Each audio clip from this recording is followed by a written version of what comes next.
Hi welcome to SR media. Nirmal Mahadevpur కాలనీలో అనితారాణి సావ్లా శివ దంపతులు ఉంటున్నారు. స్కూల్ టీచర్గా పనిచేస్తున్న భార్యను స్కూల్లో దింపిన శివ సాంబ్లే సాయంత్రం స్కూల్ నుంచి ఇంటికి తీసుకొచ్చాడు.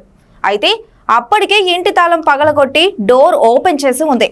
బీర్వాలో వస్తువులు చిందరవందరగా పడి ఉండి 8 తులాల బంగారు ఆభరణాలు, మరికొన్ని వెండి ఆభరణాలు, డబ్బులు కనిపించలేదు. దీంతో చోరీ జరిగినట్టు నిర్ధారించుకొని ఇద్దరు కలిసి పోలీస్ స్టేషన్కు వెళ్లి ఫిర్యాదు చేశారు. విచారణలో భాగంగా చోరీ జరిగిన ఇంటి సమీపంలోని సీసీ కెమెరాలు పరిశీలించిన పోలీసులు ఆశ్చర్యపోయారు. అందులో ఉన్న విజువల్స్ ప్రకారం అనిత భర్త శివ దొంగతనం చేసినట్టు పోలీసులు గుర్తించారు.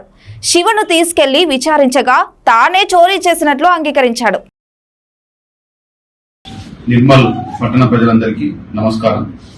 మొన్న 19వ తారీఖు రోజు నిర్మల్ పట్టణంలో స్థానిక మాదేవ్పుర కాలనీలో తన సొంత ఇంట్లోనే దొంగతనమైందని చెప్పి అనిత, గవర్నమెంట్ ఉద్యోగంగా పనిచేసేటువంటి అనిత ఆ రోజు దరఖాస్తు ఇవ్వడం జరిగింది.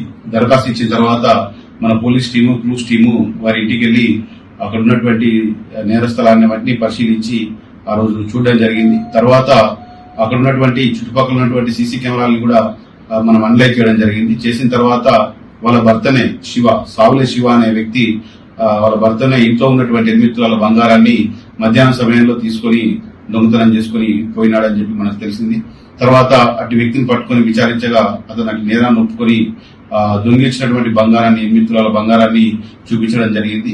ఆ వ్యక్తిని అరెస్ట్ చేసి రిమాండ్ తరలించడం జరిగింది.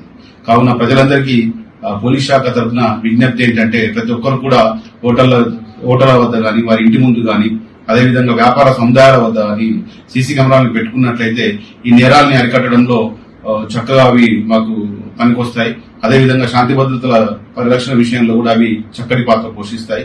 కాబట్టి మా పోలీస్ శాఖ తరఫున విజ్ఞప్తి ఏంటంటే ప్రతి ఒక్కరు కూడా ఈ సీసీ కెమెరాల్ని వారి సముదాయాల్లో గాని, హోటల్లో గాని ఇన్స్టాల్ చేసుకోవాలని కోరుతా ఉన్నాం. Thank you.